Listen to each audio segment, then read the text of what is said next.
I trace. మనం cinema చూస్తున్నప్పుడు ఎక్కువగా చాలా మంది ఏమనుకుంటారంటే మనం హోల్గా మొత్తం బాడీని అబ్జర్వ్ చేస్తాం అనుకుంటారు, కానీ అది కాదు. సినిమా చూస్తున్నప్పుడు ఆడియన్స్ ఎప్పుడు ఎక్కువగా ఐ ట్రేస్ ఫాలో చేస్తారనమాట. ఐ ట్రేస్ అంటే విత్ ఇన్ ద ఫ్రేమ్ లో కెమెరామ్యాన్ మనకి ఏం చూపిస్తున్నాడు, డైరెక్టర్ మనకి ఏం చూపిస్తున్నాడు, పర్ఫార్మర్ ఏం చూపిస్తున్నాడు అని చూస్తూ మనము ఆ పర్ఫార్మర్ యొక్క ఐ కాంటాక్ట్ ని ఫాలో అవుతుంటాము. దీన్నే ఐ ట్రేస్ అంటాం. ఐ ట్రేస్ ఆడియన్స్ కూర్చొని ఒకవేళ పైన చూస్తే ఆర్టిస్ట్ ఎందుకు పైన చూశాడు, ఏం చూశాడు, ఇది పాయింట్ ఆఫ్ వ్యూ షాట్స్ కింద కూడా మొదలవుతుంది అనమాట.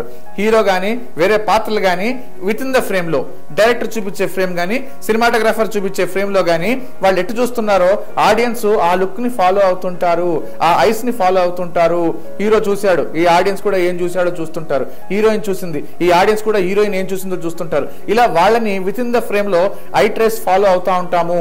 ఒకవేళ వీటిలో తప్పు వస్తే ఆడియన్స్ కూడా ఆ ఎమోషన్ నుంచి పక్కకు వచ్చే అవకాశం ఉంది. కాబట్టి ఇది చాలా జాగ్రత్తగా అటు డైరెక్టర్, ఇటు కెమెరామ్యాన్, ఆర్టిస్టులు కూడా చూసుకోవాల్సిన అంశంలో ఐ ట్రేస్ ఒకటి.